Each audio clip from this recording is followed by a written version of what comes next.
বিষয়টা একটু নতুন করার চেষ্টা করি। আজকে বক্তব্য রাখার আগে আপনাদের আমি জানিয়ে দিই, আজকে যে বিষয়বস্তু নিয়ে আমার আলোচনা হবে সেই আলোচনাটা কি?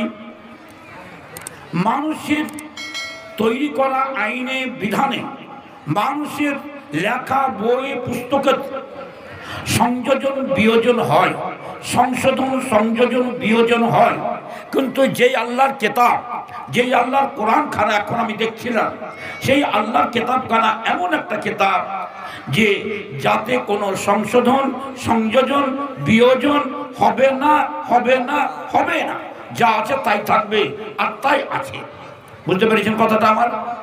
আমি যে কথাটা বললাম, কথা বুঝতে পেরেছেন বিষয়বস্তুটা? আল্লাহর কেতাবটা এমন একটা কেতাব, আল্লাহর বিধান এমন একটা বিধান যে যা আছে তাই থাকবে, এতে সংশোধনের প্রয়োজন নেই, এতে সংযোজনের প্রয়োজন নেই, এতে বিয়োজনের প্রয়োজন নাই। সারা দুনিয়ার আলেমেরা বসে যদি একচেটিয়া হয়ে বলে আমরা একে কিছু সংশোধন করব, যাও হটে যাও তুমি এখান থেকে, তোমার স্থান নেই। যদি কেউ বলে আমি সংযোজন করব, হটে যাও তুমি। যদি কোনো কেউ বিয়োজন করব, এই আল্লাহর কোরআনের ভিতর থেকে কিছু আইন, কিছু শরীয়তকে আপনার চলবে না। তাই আমার বক্তব্য আজকে যে কোরআনের ভিতরে না আছে সংশোধন, না আছে সংযোজন, না আছে বিয়োজন, এই কথার উপরে আপনাদের সামনে আজকে আমি বক্তব্য রাখব। সূরা কাফ পড়েছেন আপনারা, দ্বিতীয় রুকুতে দেখবেন আল্লাহ পাক একটা কথা বলেছেন, কি? মা ইউবাদদালুল কাউলু লাদাইয়া ওয়া মা আনা বিযাল্লামিল লিল আবিদ। সেদিন কাজিয়া করবে, ঝগড়া করবে, কতগুলা নেতা আর প্রজা মিলে আল্লাহর সামনে ঝগড়া করবে। আল্লাহ আজকে আমাদেরকে জাহান্নামে দিবে? বলছে হ্যাঁ। কেন? এই কাজগুলো করেছিল তার জন্য। বলবো আল্লাহ এই কাজগুলো তো করতাম না আল্লাহ, এই যে আজকে বড় বড় নেতা দেখছেন না, এই বড় বড় নেতারাই আমাদেরকে কাজগুলো করিয়েছিল। এরা তখন বলবে আল্লাহ এই ফালতু মিথ্যা কথা বলছে, আমরা ওদেরকে এই কাজগুলো করতে বলিনি। আল্লাহ তখন বলবে লা তাকতাসিমু লাদাইয়া ওয়া কাদ কাদ্দামতু ইলাইকুম বিল ওয়াঈদ। এই ফাইলামো করতে এসেছো কেন? কার সামনে? আমার সামনে ফাইলামো করছো? লা তাকতাসিমু লাদাইয়া, আমার সামনে, আমার নিকটে কোনো ঝগড়া করা চলবে না। লা তাকতাসিমু লাদাইয়া ওয়া কাদ কাদ্দামতু ইলাইকুম বিল ওয়াঈদ, আমি তোমাদের এই সম্পর্কে সব আগেই বলে দিয়েছি। অতএব যার নসিব, যে কাজ করেছে, জাহান্নামের কাজ করেছে, তাকে যেতে হবে জাহান্নাম। আর যে জান্নাতের কাজ করেছে সে যাবে জাহান্নাম, যে জান্নাতের কাজ করেছে সে যাবে জান্নাত। মা ইউবাদদালুল কাউলু লাদাইয়া, আমার যেটা ফয়সালা হয়ে গেছে, আমার আর পরিবর্তন হবে না, আর কোনো পরিবর্তন হবে না, যা আছে তাই থাকবে। আশা করি বুঝতে পেরেছেন। আল্লাহ বলছেন আল-ইয়াওমা আকমালতু লাকুম দীনাকুম, নবী আজ তোমাদের দিনকে, তোমাদের ধর্ম ইসলামকে আমি পরিপূর্ণ করে দিলাম। আল-ইয়াওমা আকমালতু লাকুম দীনাকুম ওয়া আতমামতু আলাইকুম নি'মাতি, এই তোমাদের উপরে আমার যা নেয়ামত, আমার যা উপঢৌকন আমি পরিপূর্ণ দিয়ে দিলাম। আতমামতু আলাইকুম নি'মাতি ওয়া রাযীতু লাকুমুল ইসলাম দীনা, তোমাদের জন্য পৃথিবীর বুকে যত ধর্ম কর্ম আছে, যত বিধান আছে, আমি একমাত্র ধর্ম যেটা পছন্দ করলাম সেটা ইসলাম। আল্লাহ আবার অন্য জায়গায় বলছেন ও মাইয়াবতাগ গায়রাল ইসলামের দীনান ফালাই ইউকবালা মিনহু। মনে রাখেন কথাটা, এই ইসলাম ছাড়া অন্য কোন দিন বা ধর্মকে কেউ যদি পছন্দ করে, কেউ যদি অনুসন্ধান করে, তবে আমার কাছে তা গ্রহণযোগ্য হবে না। আশা করি তিনটা কথা আপনাদের সামনে রাখলাম, আপনারা বুঝতে পেরেছেন। এবার আমি আমার বক্তব্য আপনাদের সামনে আমি আরম্ভ করছি। আপনারা বুঝতে পারলেন? আল্লাহ পাক, মা বোন তোমরা চিচির বিচির করিও না, তোমরা ভালো করে কথাগুলো বোঝার চেষ্টা করো। আল্লাহ, আমি প্রথম এখান থেকে আরম্ভ করি আমার বক্তব্য। আল্লাহ কাউকে নর করেছে, কাউকে নারী করেছে। কথাটা শুনুন, আল্লাহ কাউকে নর করেছে, কাউকে নারী করেছে। কোন নারী যদি মনে মনে ভাবে আল্লাহ তুমি আমাকে নারী কেন করেছিলে, তুমি আমাকে নর করো। সারা দুনিয়ার শক্তি যদি আজকে চেষ্টা চালায় যে এই নারীগুলোকে নর করব, পারবে? আর কথা বলেন না, পারবে? পারবে না। নারীরা যদি আছাড় খেয়ে খেয়ে কাঁদে মাটিতে বসে বসে, আল্লাহ আমরাকে নারী কেন করেছো, আমরাকে নর করো, আল্লাহ তোমাদের কার নর করবে না, নারী তোমরা নারী হয়েই থাকবে। আবার বুঝছি আপনাকে, আপনি যদি মনে করেন মাওলানা নারীরা সত্যি এক একটা নারীর যা ইজ্জত আর যা সম্মান, কোটি কোটি পতির তার কোনো সম্মান নেই। কেন? একটা নারী সুবহানাল্লাহ তার স্বামীর কাছে কত পিয়ারি, যখন তাকে বিয়ে করতে যায় কত সোনা দানা, কত সুন্দর শাড়ি আর কত টাকা আদর, তার জন্য কত কত সুন্দর করে পালঙ্ক সাজিয়ে দেয়। আমি নর না হয়ে যদি আমি নারী হতাম তবে আমার পক্ষে ভালো ছিল। আল্লাহ বসে বসে আল্লাহর কাছে কাঁদছে আর বলছে, আল্লাহ তুমি আমাকে নর কেন করেছো, তুমি আমাকে নারী করো। আর তোমার কাদাতে কোনো কাজ দেবে না। আল্লাহ যাকে নর করেছে নর হয়েই থাকবে, যাকে নারী করেছে সে নারী হয়েই থাকবে। নর নারী আর নারী নর হবে না। আশা করে বুঝতে পেরেছেন। এবার আপনাকে দ্বিতীয় নম্বরে যাই। মেয়েদের মধ্যে কেউ সাদা কেউ কালো, আল্লাহরই তৈরি, কেউ সাদা কেউ কালো। মা বোন ভালো করে বুঝো কথাটা, কেউ সাদা কেউ কালো। একটা কালো মেয়ে যদি বসে বসে সারা রাত কাঁদে আর আল্লাহর কাছে দোয়া করে, কি আল্লাহ তুমি আমাকে কালো কেন করেছো, তুমি আমাকে সাদা করো। কোন সাদা মেয়ে যদি কাঁদে আর বলে আল্লাহ তুমি আমাকে সাদা করেছো, আমার কোনো জায়গাতে বাঁচার নেই। ট্রেনে গেলেও আমাকে নিয়ে পালাবে, বাসে যেতে গেলেও আমার উপরে ডাকাতি পড়বে। আমি যদি কোনো স্বামীর ঘরে থাকি সেই স্বামীর ঘরে আমার জন্য ডাকাতি পড়বে। আমি যদি কোনো বাসের ট্রাকে যাই তবুও আমার দিকে আমার গাড়িতে ডাকাতি পড়বে, একমাত্র আমাকে ছিনতাই করার জন্য। আমাকে তুমি যত সুন্দরী করেছো তার জন্য। অতএব এত জুলুম জ্বালা সহ্য করতে পারবো না। তুমি আমাকে সুন্দরী না করে তুমি আমাকে বিশ্রী কেন করনি? আল্লাহ বলবে তুমি সারা জীবন ধরেও যদি তুমি কাঁদো, তোমাকে সুন্দরী করেছে তুমি সুন্দরী হয়েই থাকবে, যাকে কালো করেছে সে কালো হয়েই থাকবে। আল্লাহর কাছে কোনো পরিবর্তন হয়নি, হবে না। আসুন এবার আপনাকে আমি কোথায় নিয়ে যাব? আমি কোরআন মাজিদের ভিতরে প্রথম আয়াতটা আপনাকে নিয়ে যাব। মা বোন সবাই যারা কোরআন পড়তে জানো তারা ভালো করে শুনো। আলিফ লাম মিম, এই তিনটা হুরুফ, তিনটা লেটার, তিনটা অক্ষর যাকে বলা হয় হুরুফে মুকাত্তাআত। ভালো করে বুঝে নাও। আলিফ একটা, লাম একটা, মিম একটা। এই কিতাবটা এমন একটা কিতাব, এই তিনটা হরফ পড়তে গেলে তোমার 300 নেকি হয়ে গেল। তারপর আল্লাহ বলছেন জালিকাল কিতাব, আল্লাহ বলছেন ওই কিতাব লা রাইবা ফীহি, ওই কিতাবের ভিতরে কোনো সন্দেহ নাই। আজকাল কত বড় বড় রাইটারকে দেখলাম আর কত বড় বড় লেখককে দেখলাম, ও লেখছে আর দুনিয়ার মানুষ তো দূরের কথা, আবার নিজের ভুল নিজেই ধরছে যে আমার এটা এটা এটা এটা ভুল হয়ে গেছে। শুনলে হাসবেন। বড় বড় মুহাক্কিক যারা, এটা লজ্জার কথা নয়। ভুল করে যে ভুলকে স্বীকার করে এটা বড় জ্ঞানের পরিচয়, বড় বিজ্ঞানের পরিচয়, বড় পণ্ডিতের পরিচয়। এই যে আপনারা জানছেন হাদিস যাই পারসই যাই পারসই শুনছেন না? তো যারা বড় বড় বিজ্ঞান বলে দিয়েছেন এই হাদিসটা জয়ীফ, এই হাদিসটা সহি বলে দিয়েছেন। আবার যখন উনি রিসার্চে নেমেছেন তো উনি নিজের ভুল নিজেদের বলছে না না না আমি ভুল করেছি, আমি যেটাকে সহি বলেছি ওটা সহি নয়, ওটা হলো জয়ীফ। আমি যেটা জয়ীফ বলেছি সেটা জয়ীফ নয়, ওটা হলো সহি। দেখলেন? যত বড়ই মুহাক্কিক হোক না কেন আর যত বড়ই মুহাদ্দিস হোক না কেন, যত বড়ই আলবানি হোক না কেন, এই ভুল তার থাকবে, চিরাচরিত হতে আছে, হতে থাকবে। কিন্তু আল্লাহ কি বলছেন? এই দুনিয়ার মানুষ শুনো, আল্লাহ কি বলছেন?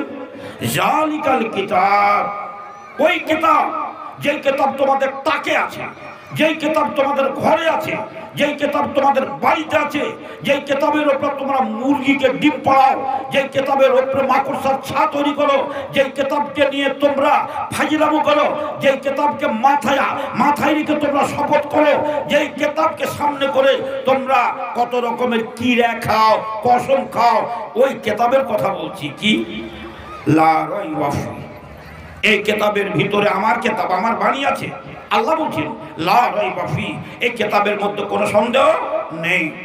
যতগুলো লেখক যেমন লেখার পরে আবার বলে ভুল সংশোধন, আমার ভুল হয়েছে সংশোধন করছি, বা কেউ জানে না আমি সংশোধন করে নেব। আল্লাহ বলছেন তোর মতন লোকের আমি ত্যাগটা অক্কা করি না। লা রাইবা ফি, আমি যে কেতাব নাযিল করলাম তাতে ভুল নেই, তাতে কোনো সন্দেহ নেই। কত বড় কথা বুঝতে পারলেন? কেতাবটা কেমন কেতাব, এই কেতাবের বৈশিষ্ট্যটা কি? আজ পর্যন্ত দেখাইতে পারবেন কেউ আপনারা যে এমন কোন কেতাব আছে? যেমন তাওরাতের হাফেজ দেখাইতে পারবেন, ইঞ্জিলের হাফেজ দেখাইতে পারবেন, জবুরের হাফেজ দেখাইতে পারবেন, গীতার হাফেজ দেখাতে পারবেন, রামায়ণের হাফেজ দেখাইতে পারবেন। বই দেখে দেখে পড়বে, কিন্তু কোরআন মাজিদ এমন একটা কিতাব, আল্লাহ বলছেন ইন্না নাহনু নাযালনা যিকরা ওয়া ইন্না লাহু লাহাফিজুন, এই কোরআনকে আমি নাযিল করেছি, এই কোরআনের হেফাজত আমি করব। কেমন করে করব? আল্লাহ বাইতুল্লাহর ঘরকে যখন আবরাহা বাদশা ভাঙতে এসেছিল হাতি নিয়ে, আল্লাহ আবাবিল পাখি দ্বারা রক্ষা করেছিলেন আল্লাহ বাইতুল্লাহর ঘরকে। আর কোরআনকে কি করে আল্লাহ রক্ষা করছেন? বলছে আমি আবাবিল পাখিরও প্রয়োজন মনে করি না, আমি কোরআনকে নিজে আমি হেফাজত করব। কেন? ইন্না নাহনু নাযালনা যিকরা ওয়া ইন্না লাহু লাহাফিজুন, এই কোরআনের হেফাজত আমি নিজে করব। কোরআনটা কেমন কিতাব? আপনি যদি নাপাক অবস্থায় থাকেন, আপনার বুকে সাহস হবে না যে কোরআন খাটটা আমি ধরি। আপনি যদি নাপাক অবস্থায় থাকেন, আপনার বুকে সাহস হবে না এই কোরআন খাটটা আমি হাতে ধরি। কোনো মেয়ে যদি নামাজ না পড়ে, কোনো ছেলে যদি নামাজ না পড়ে, আর কোরআনের একটা ছিঁড়া পাতাও যদি পড়ে থাকে, আর জুতা তো দূরের কথা পা খান যদি লেগে যায়, তবে বুকের ভিতরটা ধস করে ওঠে। এরই নাম হলো আল্লাহর কিতাব, এরই নাম হলো আল্লাহর কোরআন। এই কথায় এই কোরআনের মর্যাদা, কোরআনের মর্যাদা প্রত্যেকটা মানুষের অন্তরে ঢুকিয়ে দেওয়া আছে। আপনি ফাজলামো করলে হবে না, আল্লাহ বলে দিয়েছেন। তবে হ্যাঁ, তুমি যদি ওয়াইন কুনতুম ফি রাইবিম মিম্মা নাযালনা আলা আবদিনা ফাতু বিসূরাতিন মিন মিসলিহি ওয়াদউ শুহাদাআকুম মিন দুনিল্লাহ ইন কুনতুম সাদিকিন। আল্লাহ বলেন শুনো, এই কিতাবের মধ্যে কোনো সন্দেহ নেই। যদি তুমি সন্দেহ মনে করো, যদি তুমি মনে করো এই কিতাবের মধ্যে কোনো সন্দেহ আছে, এই কিতাবের কোনো একটা সেন্টেন্স, কোনো একটা শব্দ, কোনো একটা বাক্য, কোনো একটা জুমলা এই কিতাবের মধ্যে ভুল আছে, তোমার যদি মাথায় বল থাকে, তুমি একাই নয়, তোমার সাত বাপ সাত পিঁড়িকে তুমি ডেকে নিয়েছো, যারাকে তোমরা মাবুদ বলে সারা রাত ধরে চিৎকার করে করে ডাকো, তারাকে নিয়ে ডেকেছো। ওয়াদউ শুহাদাআকুম মিন দুনিল্লাহ ইন কুনতুম সাদিকিন, যদি তোমরা সত্য হও তবে নিয়ে এসো। এই কোরআনের মতো একটা আয়াত তৈরি করে দাও। পারেনি। আপনাকে কি দিয়ে বুঝাবো? এই কোরআনের চ্যালেঞ্জে জবাব দিতে পারেনি, আর কিয়ামত পর্যন্ত পারবে না। আপনি কোরআনের যেরকম ছিল 1450 বছর আগে, এখনো আছে, আর কিয়ামত পর্যন্ত থাকবে। শুনবেন, এই কোরআনকে বিশ্বের বুক থেকে খুঁজে খুঁজে যদি পুড়িয়ে দেওয়া যায়, এই কোরআনকে যদি শেষ করে দেওয়া যায়, আপনার ঘরে এমন ছোট ছোট শিশু আছে, আপনার ঘরে এমন ছোট ছোট ছেলে আছে, আপনি বেশি দূরে নয়, শুধু চাতুরের মাটিতে চলে যান, এই চাতুরের গ্রামখানে চলে যান, নদীর পাশে গ্রামখানে যে মসজিদটা আছে দেখবেন, সেখানে এমন ছোট ছোট শিশু আছে। কাতনামারি চলে যান, এত বড় বড় ছেলে আছে, আপনি জিজ্ঞেস করলেই বলবেন আমার 10 পারা 20 পারা কোরআনের হাফেজ আমি। আপনি যেখানে জালসা করছেন এই রানীনগরে এমন একটা ছেলে আছে, ছেলেটার নাম জোবাইল বলেন আপনারা। এই ছেলেটা হাফিজ সাহেব আমাকে বলছে, আমার জীবনে যত ছেলে পড়াইলাম, একটা গরিবের ছেলে যার বাপ আসামে খাটে, সেই ছেলেটার কথা বলছে, প্রত্যেক দিন 3 পাত করে কোরআন মুখস্থ শুনিয়ে দিচ্ছে। তার গোটা কোরআনের হাফেজ হয়ে গেছে। সেই ছেলেটা কোথাকার? রানীনগরের মাটিরই ছেলে। আপনাকে কি বলবো, এইরকম ধরনের ছেলে একটা রাতের ভিতরে 30 পারা কোরআন, এক লক্ষ কোটি কোটি কোরআন তৈরি করে দেবে। কোরআনে যদি বুনিয়াদ না থাকে, পড়ুন একবার আলহামদুলিল্লাহ। এরই নাম হলো কোরআন। কোরআনের ভিতরে কোনো সন্দেহ নেই। এবার মা বোন তোমাদেরকে বলছি, চিরিয়ে চেঁচে কোনো কাজ হবে না। আজকে আপনাদের আমি ভাবার জন্য আজকে আমার আলোচ্য বিষয় শুরু করেছি। একবার ভাবেন, একদিন আল্লাহ পাকের নবী আসলেন, সাহাবীরা সব আল্লাহ নবীর দিকে তাকিয়ে আছেন। আল্লাহ নবী বললেন, শুনো একটা কথা, এই যে আমার হাতে খাতা দেখছ, ডান হাতে একটা খাতা, বলছে হ্যাঁ। এই খাতাতে কি আছে জানো? আসমা আহলিল জান্নাহ, যত লোক জান্নাতে যাবে ছেলে মেয়ে তাদের নাম আছে। ওয়া আসমা আবাইহিম, ওই জান্নাতি লোকগুলোর বাপের নাম আছে। কেমন কথা? আপনি জান্নাতি, আপনার নাম আছে, আপনার বাপেরও নাম আছে। সুম্মা উজমিলা ফি আখিরিহিম, তারপর টোটাল টেনে দেওয়া আছে, এতটি লোক জান্নাতে যাবে। সুবহানাল্লাহ, একটা কম একটা বেশি হবে না। মা ইউবাদদালুল কাউলু লাদাইয়া ওয়া মা আনা ফি যাল্লামিল লিল আবিদ, আমি কারো উপরে জুলুম করব না, যা আছে তাই হবে। আচ্ছা ভাইজান, আল্লাহ নবী, মা বোন ভালো করে শুনো, আল্লাহ নবী এবার ইশারা করছেন, দেখো আমার এই খাতাটার দিকে দেখো, আমার এই খাতার দিকে দেখো। বলছে হ্যাঁ, এতে কি আছে?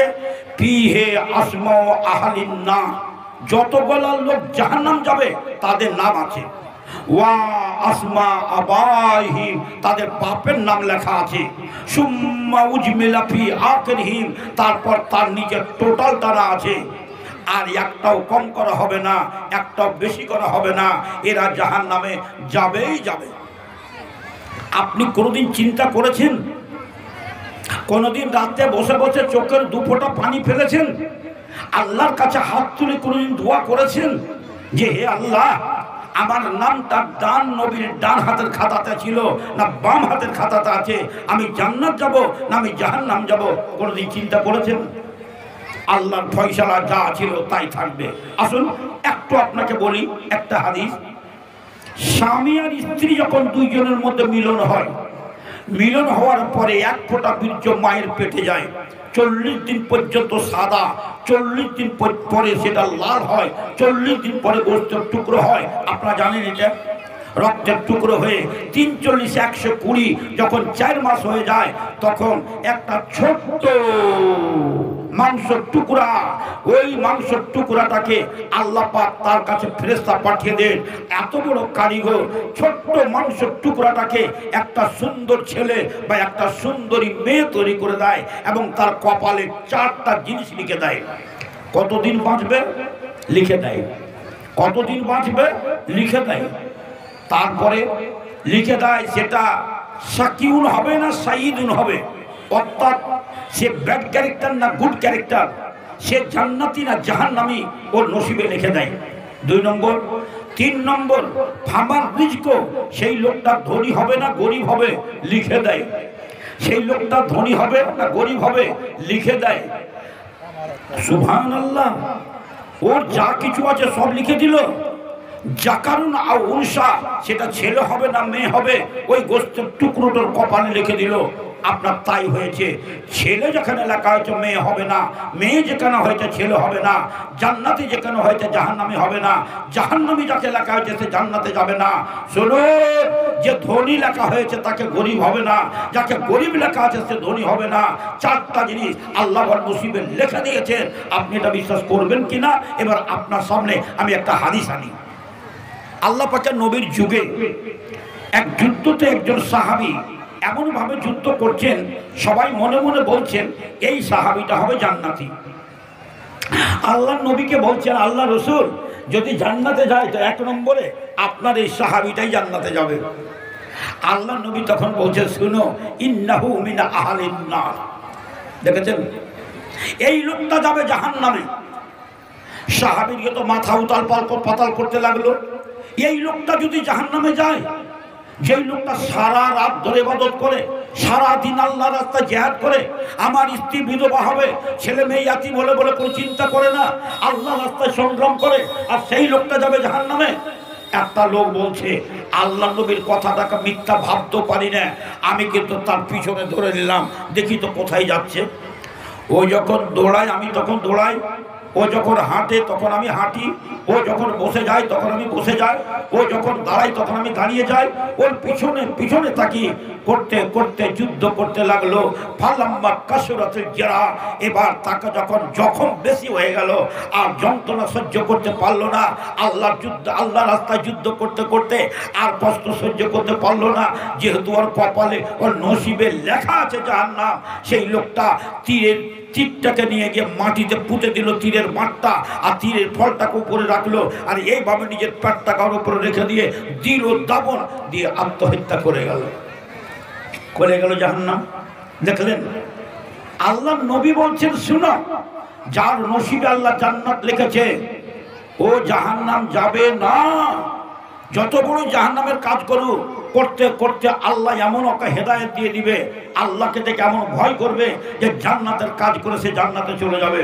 আর যার নসিবে আল্লাহ জাহান্নাম লিখেছে ওই লোকটা সারা জীবন জান্নাতের কাজ করছে, করতে করতে এমন একটা কাজ সময় আসবে, এমন একটা কাজ করবে মরার আগে যে সে কাজটা করে সে জাহান্নামে চলে যাবে। কি বুঝতে পারলেন আপনি? তকদিরকে বিশ্বাস করুন, আল্লাহ যেটা লিখেছে তার পরিবর্তন হয়নি, হবে না। আল্লাহ যেখানে যার মৃত্যু লিখেছে, বামন ভালো করে শুনো, কথাটা ভালো করে শুনো, তুমি কথাটা ধনী করেছে তোমাকে আল্লাহ, গরিব করেছে তোমাকে আল্লাহ, সাদা করেছে তোমাকে আল্লাহ, কালো করেছে তোমাকে আল্লাহ। এবার একটা কথা বলি, আপনি দুনিয়ার বুকে এসেছেন, এটা একটা সিরিয়ালি আছে, কে আগে এসেছে কে পরে এসেছে। আমার দাদু আগে এসেছিল, তারপর আমার বাপ এসেছিল, তারপর আমি এসেছি। কিন্তু মরার সময় আমার দাদু আগে মরবে, আমার বাপ তারপরে মরবে, তারপর আমি মরবো, এই সিরিয়ালটি বাহাল থাকবে না। যদি তা থাকতো তবে বাপের আগে বেটা মরতো না, দাদুর আগে পোতা মরতো না। বুঝাতে পারলাম আপনাকে? আল্লাহর বিধান, আল্লাহর লিখনি পরিবর্তন হয়নি, হবে না। যার যেখানে মওত আছে তাকে সেখানে মরতেই হবে। আপনাকে আমি বুখারী শরীফের একটা ছোট্ট ঘটনা বলি। বাপ মা বেঁচে আছে, হারেসা বলে একটা ছোট্ট ছেলে বদরের যুদ্ধতে গেছে। জানেন আপনারা, বদরের যুদ্ধতে যারা গেছিল তারা জান্নাতি। জানেন, আল্লাহ নবী তাদের সম্পর্কে বলেছে মাত্র 313টা লোক, ইমালু মা শিতুম ফাকাদ গাফারতু লাকুম, যাও তোমাদের যা ইচ্ছা করো, আমি তোমাদের গুনাহ মাফ করে দিলাম, তোমাদের জন্য ওয়াজাবাত লাকুমুল জান্নাহ, 313টা লোক তোমাদের জন্য জান্নাত অবধারিত হয়ে গেল। এত বড় সার্টিফিকেট আল্লাহ পাক দিয়েছেন তাদের সম্পর্কে। আপনাকে কি বলবো, ওই ছেলেটা দাঁড়িয়ে আছে, কোন দিক থেকে একটা তীর আসলো, সে তীরটার নাম আয়ের, সাহামুন আয়রুন। আপনি বলবেন মাওলানা সাহামুন আয়রুন কাকে বলে? কথা ভালো করে বোঝার চেষ্টা করুন। আমার মাওলানা এই যে দেখলেন আনোয়ারুল হক ফাইজি বজ করলেন, কোনো সুর করলেন? কোনো আমি সুর করা না যাই বলছি না, কিন্তু আমি সুরকে ভালোবাসি না, এতে অনেক ক্ষতি আছে। মানুষের ব্রেন যাবে সুরের দিকে, মানুষের ব্রেন যাবে না কথার দিকে। সময় নষ্ট করবে সুরে, একটা 5 মিনিটের হাদিসকে 8 ঘন্টা সময় লাগাবে। দেখেন আনোয়ারুল হক ফাইজি, ইনি এমন একজন আলেম, আমাদের আপনার আমার সকলের উচিত এইরকম আলেমের জন্য দোয়া করা, এরকম আলেমের বক্তব্য শোনা। আপনাকে বলছি, আপনি কথাটা ভালো করে শোনান এবং বুঝার চেষ্টা করুন, আপনি কিছু পাবেন। সাহামুন আয়রুন মানে কি? এমন একটা তীর আসে লাগলো ছেলেটাকে, কে মেরেছে বোঝা গেল না, মরে গেল। আপনি জানেন, ছেলে পিলে যদি মাছ মারতে যায়, স্কুলে যায়, তো মা কেমন করে রাস্তায় দাঁড়িয়ে থাকে জানেন? কখন আমার ছেলে স্কুল থেকে আসবে, কখন আমার ছেলে স্কুল থেকে আসবে, সবসময় তাকিয়ে থাকে কার দিকে? ছেলের দিকে।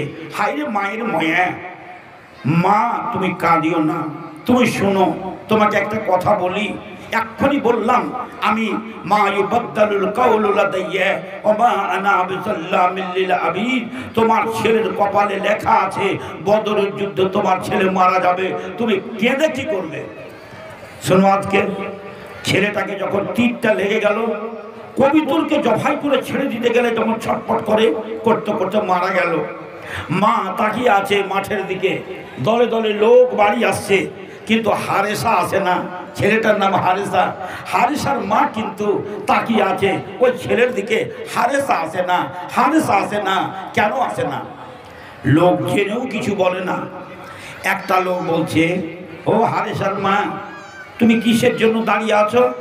বলছে, আমার ছেলেকে দেখছি, আমার ছেলেকে আমি দেখছি, আমার ছেলে কখন আসবে? তোমার ছেলে আর বাড়ি আসবে না। কেন কেন কেন আসবে না আমার ছেলে বাড়ি? কেমন কথা বলছো তোমরা? বলছো, তোমার ছেলে মারা গেছে, শহীদ হয়েছে। তোমার ছেলেকে এমন তীর লেগেছিল যে ছটপট করতে করতে মারা গেছে, কিন্তু বলতে পারবো না তোমার ছেলে জান্নাত যাবে না জাহান্নাম যাবে। কেন? যদি সেই তীরটা কাফেরের হয় তবে তো তোমার ছেলে জান্নাত যাবে, কিন্তু ছেলেটা যদি কোনো তীরটা যদি কোনো মুসলমানের হয় তবে ছেলেটা জাহান্নাম যাবে। আমি বলতে পারবো না তোমার ছেলে জান্নাত যাবে না জাহান্নাম যাবে। মা যখন এ কথা শুনে নিল, মা বলছে, কার মা? হারিসার মা। আমি আর বসে থাকতে পারলাম না, সাথে সাথে একটা চাদর গায়ে দিয়ে হারিসার মা, হাইরে মায়ের মমতা, কাঁদতে কাঁদতে ডাইরেক্ট আল্লাহ নবীর কাছে গিয়ে হাজির হয়ে গেলেন। কি বলছেন? ইয়া রাসূলুল্লাহ, আল্লাহ নবীকে বলছেন, কেমন দেখো, কেমন মেয়ে? ইয়া রাসূলুল্লাহ। বলে, কি বলছো? বলছে, আপনি তো জানেন আমি হারিসার মা, কাইফা উহিব্বু হারিসা ফি কলবি, আমার হারিসাকে আমি কত অন্তর দিয়ে ভালোবাসি, এ কথা তুমি জানো। আল্লাহ রাসূল, আপনাকে একটা কথা জিজ্ঞেস করছি, ইয়াকু ফিল জান্নাহ আসবির ওয়া ইন তাকুনিল ওয়া ইল্লাম তাকুন তো ফাসা তারা মা আসনা। আরবি ভাষা বুঝতে পারলেন না, মেয়েটা আরবি ভাষায় আল্লাহ নবীকে বলছে, হুজুর আমার হারেসা ইয়াকু ফিল জান্নাহ, যদি সে জান্নাতে যায় আসবের, তবে তো আমি সবুর করব, তবে আমি সবুর করব, তবে আমি চোখের পানি মুছে নেব, তবে আমি চোখের অশ্রু মুছে নেব, যদি আমার ছেলে জান্নাতে হয়। ওয়া ইল্লাম তাকুন, যদি আমার ছেলে জান্নাতে না যায়, আপনার কাছে শুনতে এসেছি, তো ফাঁসা তারা, তবে আপনি দেখবেন মা আসনাও, আমি ছেলের জন্য কি করছি। মাথার একটা চুল থবো না, ছিঁড়ে ফেলে দেবো, ব্লাউজকে ছিঁড়ে ফেলে দেবো, পায়ের তলার মাটিকে খাঁকড়ে গালের চামড়া উঠিয়ে নিব, দেখবেন আমি এত কান্নাকাটি করব যা আপনি দেখে অবাক হয়ে যাবেন। আল্লাহ নবী বলছেন, দেখো আল্লাহ নবী বলছেন আওয়াহা বলতে, আল্লাহ নবী বলছেন আওয়াহা বলতে, তুমি কি পাগলি হয়েছো? আল্লাহ নবী বলছেন, তুমি পাগলি হয়েছো? বলি, কেন হুজুর? কইছো, শোনো, জান্নাত একটা নয়, জান্নাতুন কাসীরাতুন, জান্নাত অনেক আছে। আর তোমার ছেলে ওয়া ইন্না ইবনাকা ফি জান্নাতিল ফিরদাউস, তোমার ছেলে জান্নাতের মধ্যে হাইস্ট ফার্স্ট ক্লাস জান্নাত, যেটা যার নাম জান্নাতুল ফিরদাউস, সেই জান্নাতে তোমার ছেলে আছে। বলুন একবার আলহামদুলিল্লাহ। কি বুঝতে পারলেন? আপনার ছেলে যদি আল্লাহর দ্বীনের কাজ করতে যায়, জোরে মারা যায়, আল্লাহ নসিবে লিখে রেখেছে, কেউ আপনার মতকে আলাতে পারবে না। ও ছেলে ওখানে যাবে, ওখানে মরবে, আল্লাহ ওর নসিবে জান্নাত রেখেছে, ও জান্নাত যাবে। আল্লাহ ওই ছেলে আপনার আগে মরবে, আল্লাহ লিখে রেখেছে মরবে, আল্লাহর কলম কেউ পরিবর্তন করতে পারবে না। আমার সোনামণি মা, এবার তোমাকে আমি বলছি, তোমার ছেলে যদি ডুবে মরে যায়, তুমি কাঁদছো কেন? তোমার ছেলে যদি ডুবে মরে যায়, তুমি কাঁদছো কেন? তোমার ছেলে শহীদ। আমি বলছি, তোমার ছেলে কোনো জায়গাতে বসে আছে, বাড়িটা ধসে যদি পড়ে যায়, তোমার ছেলে শহীদ। তোমার ছেলেকে যদি সাপে কামড়ে নেয়, তোমার ছেলে শহীদ। তোমার ছেলে যদি পেটের অসুখে মারা যায়, তোমার ছেলে শহীদ। তোমার ছেলে যদি আল্লাহর রাস্তায় যদি মারা যায়, তবে সে ছেলে শহীদ। তোমার ছেলে যদি কোরআন পড়তে যায় আর হাদিস পড়তে যায়, দ্বীনি শিক্ষা করতে যায়, রাস্তাতে দুর্ঘটনায় যদি পানিতে ডুবে মারা যায়, ট্রেন আছড়ে পড়ে যদি মারা যায়, তোমার ছেলে শহীদ হবে। শহীদের হাকিকি নয়, এটা শহীদ হুকমে। তোমার ছেলের জন্য তুমি কাঁদিও না, তোমার ছেলে জান্নাতি। তুমি তোমার নিজের জন্য চিন্তা করো কি হবে। আজকের একটা ঘটনা শুনবেন। আমার মাদ্রাসায় আপনারা জানেন, নিচে থেকে দাওরা পর্যন্ত সমস্ত পড়ানো হয়। একটা ছেলে, যে ছেলেটা সাবি, আপনারা বুঝেন না, আগামী বছর দাওরা দিত, এবার দাওরার আগামী বছর এবার ছিল, আমার কাছে ফারাইজ পড়তো। আমি পড়াই সেই ক্লাসের ছেলেরাকে ফারাইজ, আর যারা দাওরাতে উঠে যায় তারাকে পড়ায় বুখারী শরীফ এবং তাফসীরে বাইজাবি। এই ছেলেটা কতদিন কেঁদে কেঁদে আমাকে বলেছে, মাওলানা আমার মনে বড় শখ, আল্লাহ যেন আপনাকে বাঁচিয়ে রাখে, আপনার কাছে যেমন ফারাইজটা শিখে নিলাম, বুখারী আর বাইজাবিটা পড়বো। আজকে আমি ছিলাম লালগোলায়, লালগোলা থেকে এসে শুধু বাড়ি ঢুকছি, বুঝলেন। আমার কাছে প্রথম খানে আসছে, ছেলেটার নাম ইজারুল ইসলাম। বলছে মৌলানা আপনার ইজারুল ইসলাম অ্যাক্সিডেন্ট হয়ে মারা গেল, আপনার ইজারুল ইসলাম অ্যাক্সিডেন্ট হয়ে মারা গেল। মাটি কখন হবে? মনে মনে ভাবলাম গাড়ি নিয়ে এক্ষুনি বেরিয়ে যায় ওই ছেলের কাছে, রানীনগরের জালসা, ফোন করতে লাগলাম মাটিটা কখন হবে একটু জানায়ও। সত্যি বলছি ওই ছেলের কথা যতক্ষণ থেকে শুনেছি আমার ইজারুল ইসলাম আর দুনিয়াতে নেই। আল্লাহকে বলছি আল্লাহ তুমি ইজারুল ইসলামের মাকে ওই রকম সবুর দাও যেমন তুমি হারিসার মাকে সবুর দিয়েছিলে। আল্লাহ এই জালসাতে ওই সমস্ত মায়েরা যারা জালসা শুনতে আসবে, যার ছেলে ডুবে মরেছে, যার ছেলে পেটের কামড়ে মরেছে, যার মেয়ে পেটে বাচ্চা ছেলে হতে গিয়ে মরেছে, আল্লাহ ওই সমস্ত মানুষেরাকে তুমি জান্নাতবাসী করবে, তাদের মা বাপকে তুমি সবুর দাও। ভাইজান আপনি দেখলেন এই মৃত্যুটা আল্লাহ লেখে রেখেছে যে তোমার ওই জায়গাতে মৃত্যু হবে, অ্যাক্সিডেন্ট হয়ে আপনি বাঁচাতে পারবেন না, আপনার আফসোস করে কোনো লাভ নেই। এটা আল্লাহ কোরআনে বলেই নিয়েছে, মা ইউবাদদালুল কাউলু লাদাইয়া, আমি যা লিখেছি তার পরিবর্তন হবে না, তুমি শত চেষ্টা করলেও। তার চেয়েও আজ আপনাকে ইজারুল ইসলামের কথা বললাম, তার চেয়ে বড় দুঃখ আমার বুকের ভিতরে ভরা আছে। সেই দুঃখটা আপনাকে বলি। আমার কাতনামারি মাদ্রাসাতে পার্শ্বে একদিন খেলা হচ্ছে। আপনারা জানেন খেলাটা কত প্রিয়, হাডুডু খেলা। সেই যুগে আমার আব্দুল হাইয়ুম আর আব্দুল কাইয়ুম, আমার রাজারাব চক্কর দুই প্লেয়ার হায়ার করে আনা আছে, দুই ছেলেকে আমার হায়ার করে নিয়ে যেতে আমার মাদ্রাসার ছেলেরা। এবার কম্পিটিশন খেলা হচ্ছে, আমিও যাব।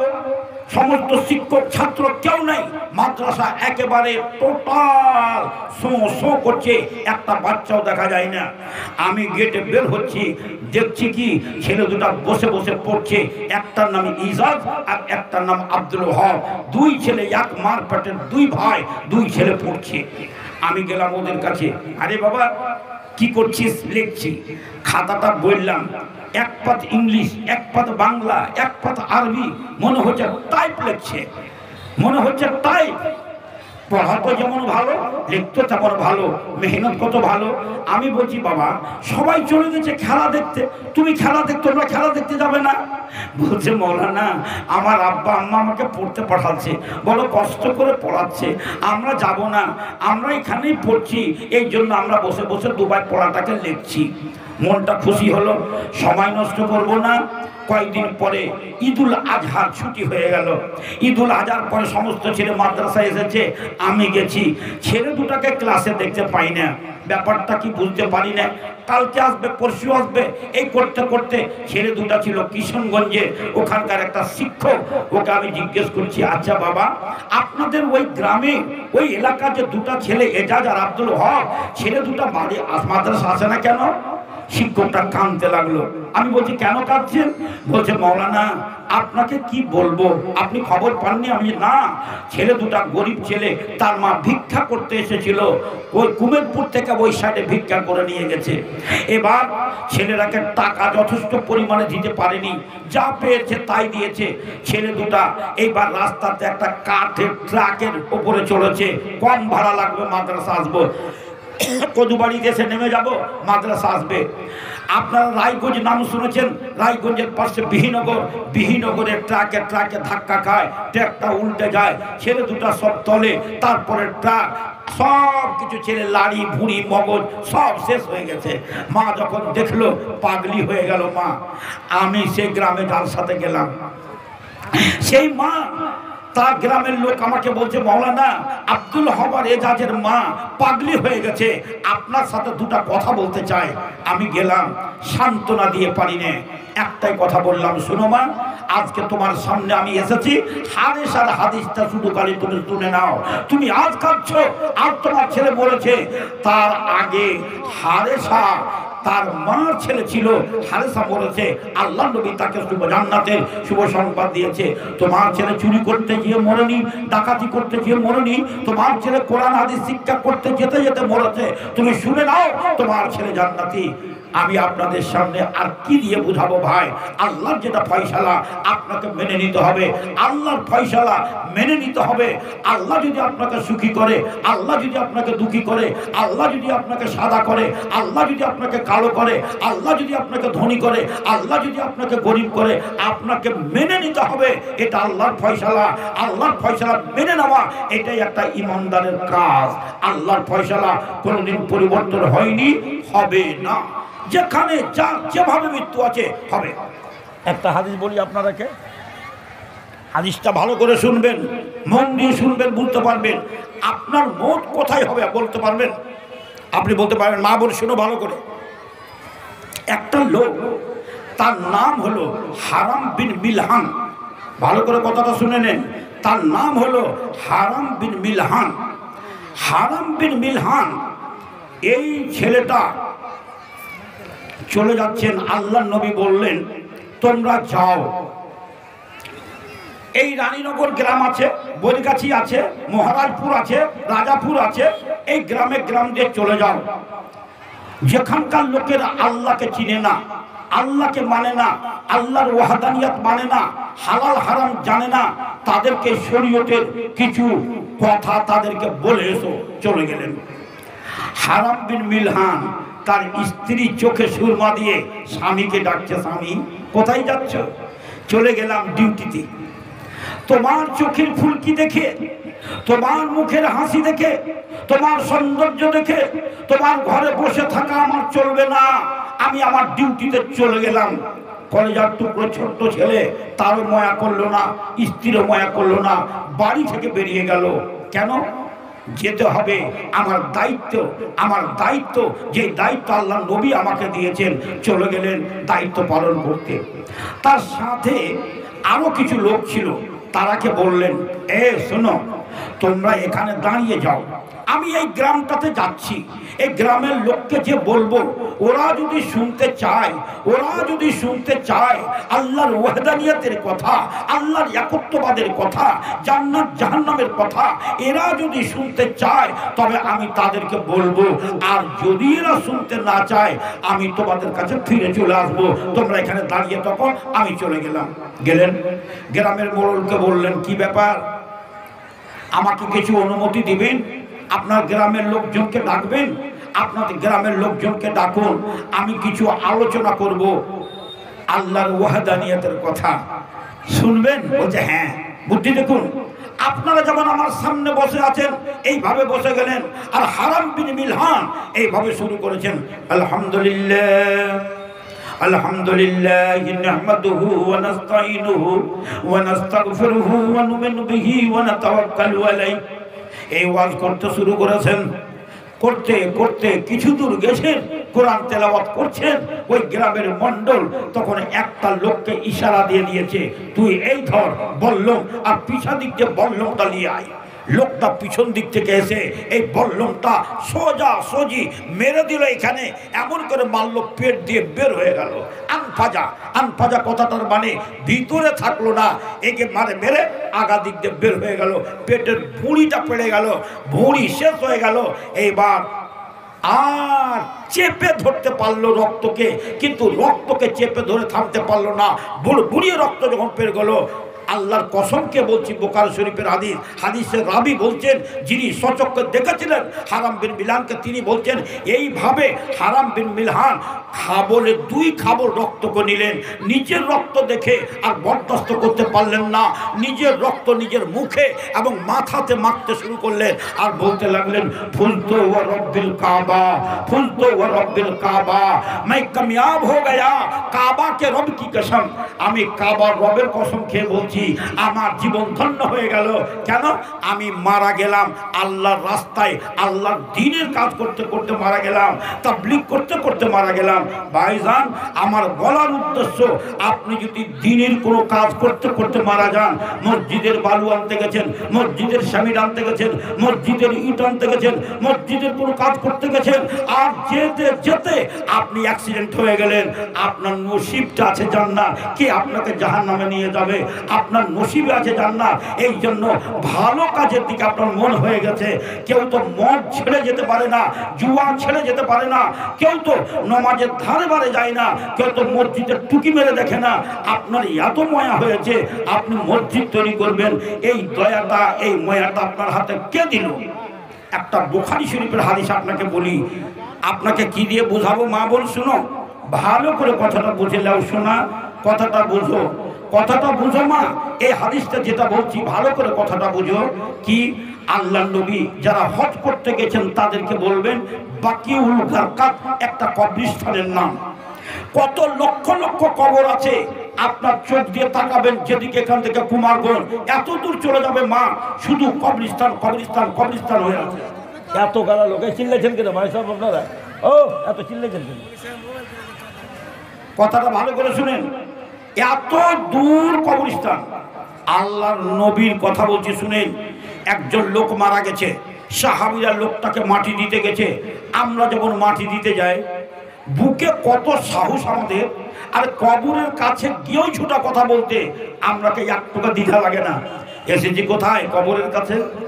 শুনুন, আপনি মসজিদে গিয়ে জানাজা খাটলি দেখেছেন? বলছে হ্যাঁ। জানাজার খাটনিটা দেখে আপনার বুক খাটা কাঁপে।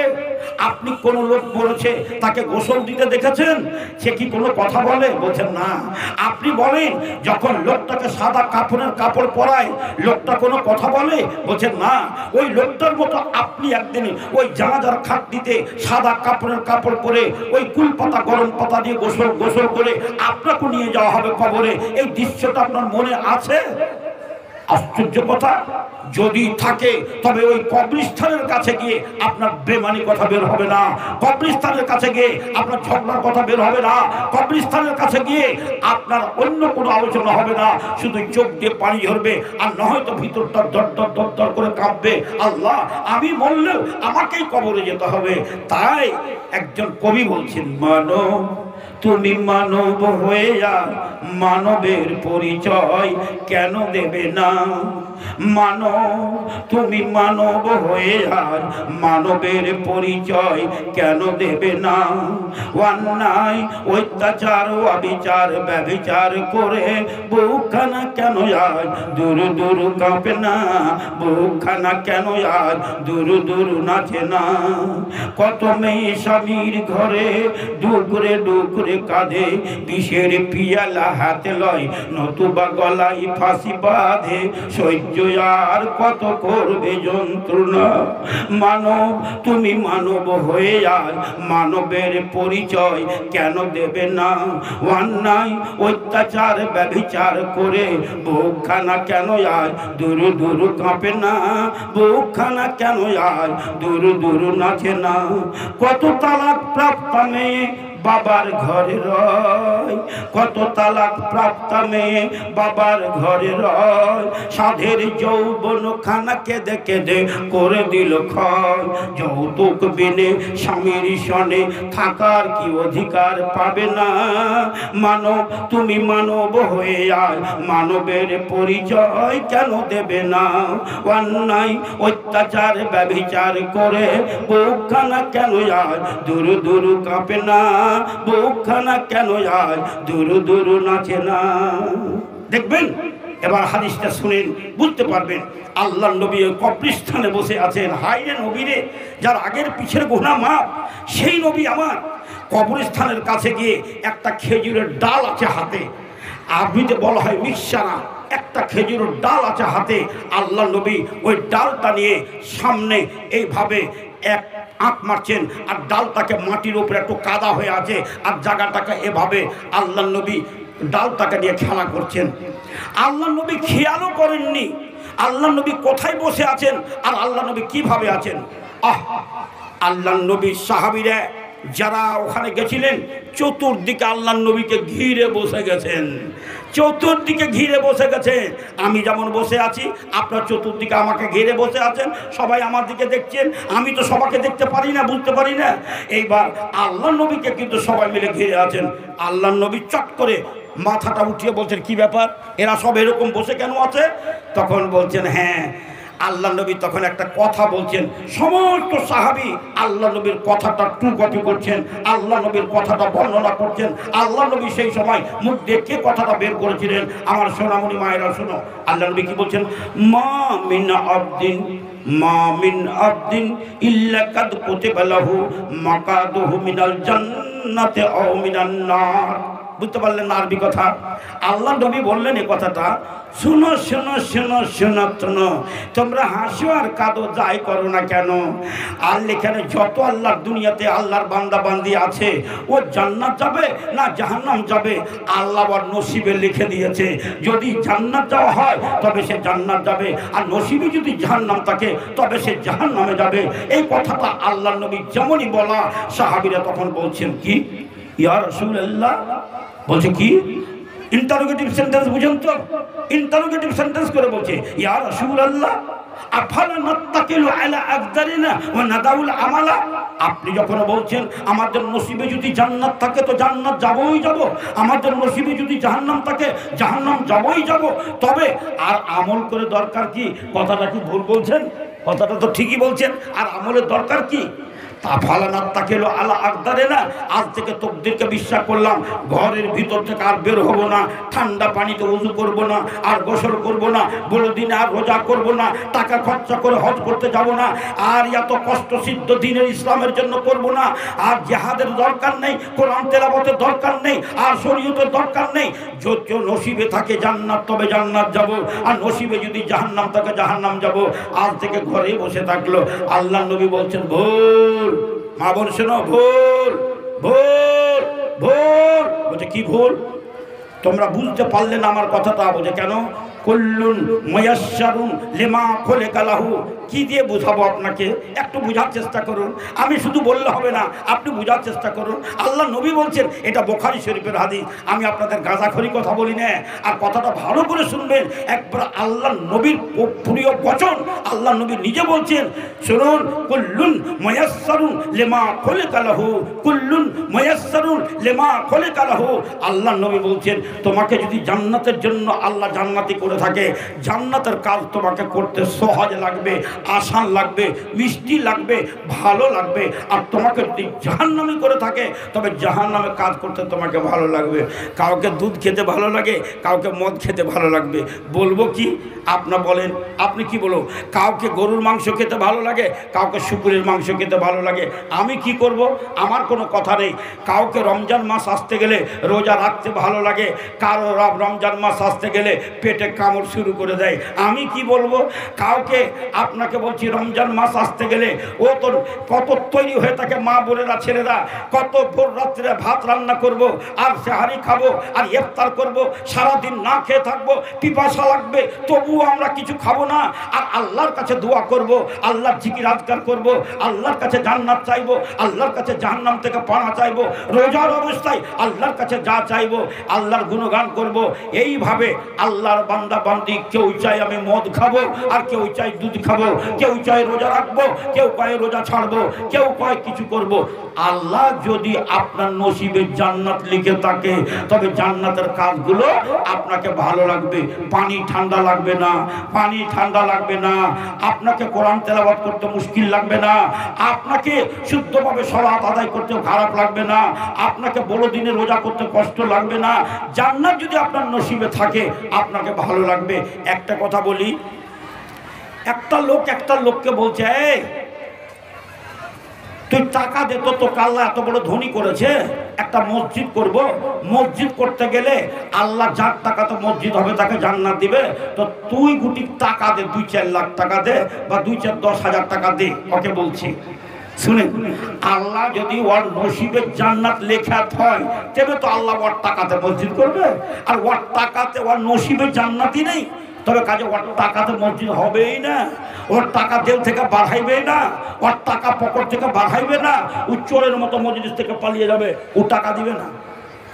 আপনাকে আমি বলছি, মা বোন শুনো, আজকে যদি রমজান মাস সামনে আসছে, এই রমজান মাস সামনে আসা তো তোমাকে যদি বাঘের মতো ভয় লাগে, এরে বাবা রে কত বড় রমজান মাস আসলো রে বাবা, এত বড় দিন কেমন করে রোজা রাখবো, এই ভয় যদি তোমার মধ্যে থাকে মা, তবে তুমি চলে গেলে কোথায়?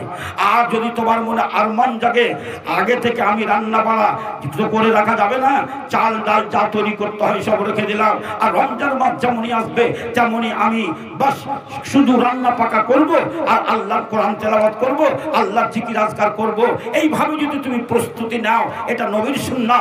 আল্লাহর নবী বলছেন যখন রমজান মাস আসতো সাতটা যারা হোক, আল্লাহ নবী তখন নেংটি মেরে নিতেন। নেংটি মারার মানে এই নয় যে আমরা কাবাডি খেলার জন্য যেমন নেংটি মারি, জমি চাষ করার মতো নেংটি, তার মানে প্রস্তুতি নিয়ে নিতেন যে এখন আমার রমজান মাস আসছে, এখন আমাকে কিভাবে আল্লাহর ইবাদত করতে হবে।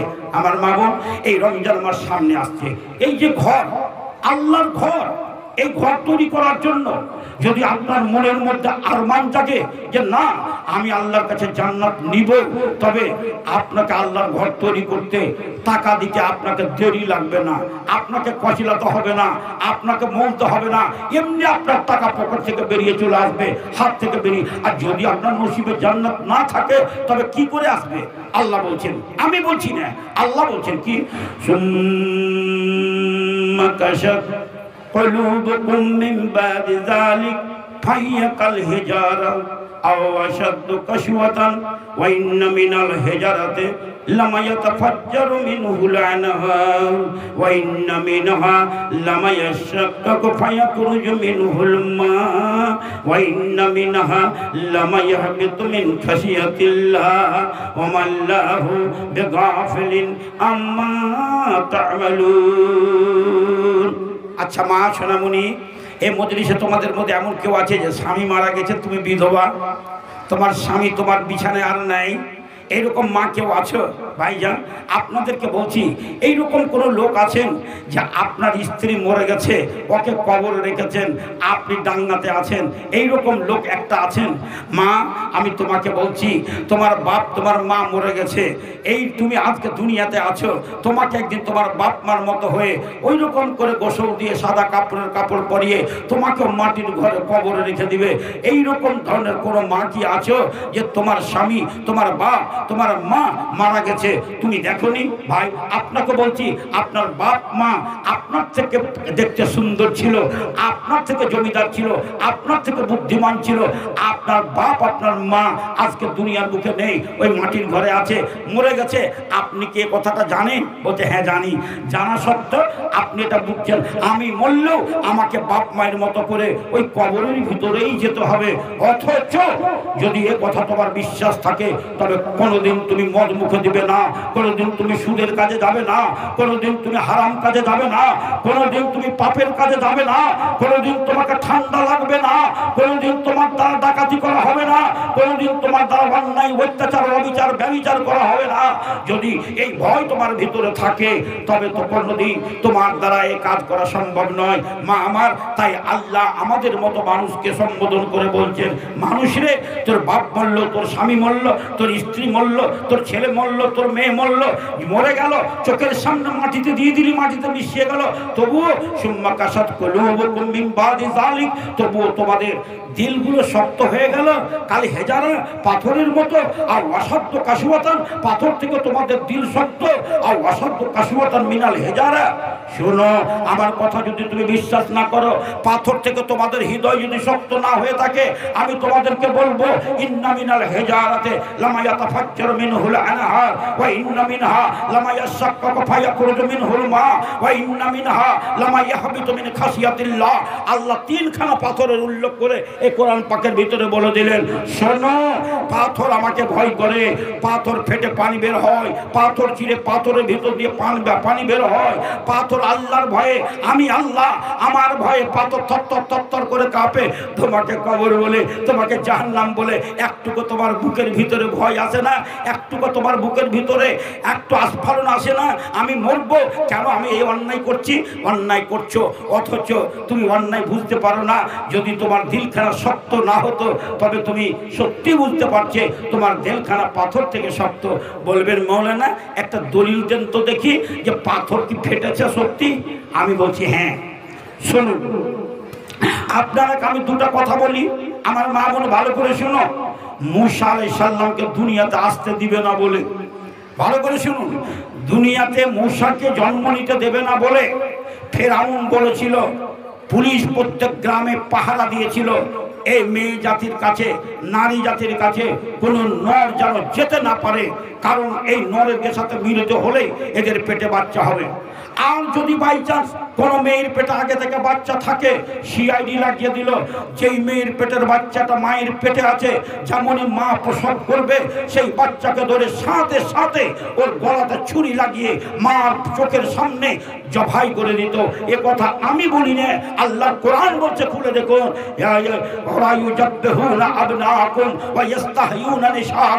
ওই ফেরাউনের পুলিশেরা যদি তোমাদের ভিতরে কোনো ছেলে জন্মগ্রহণ করতো তো ছেলেকে জবাই করে দিত, আর মেয়ে জন্মগ্রহণ করলে মেয়েকে জবাই করতো না, মেয়েকে ছেড়ে দিত।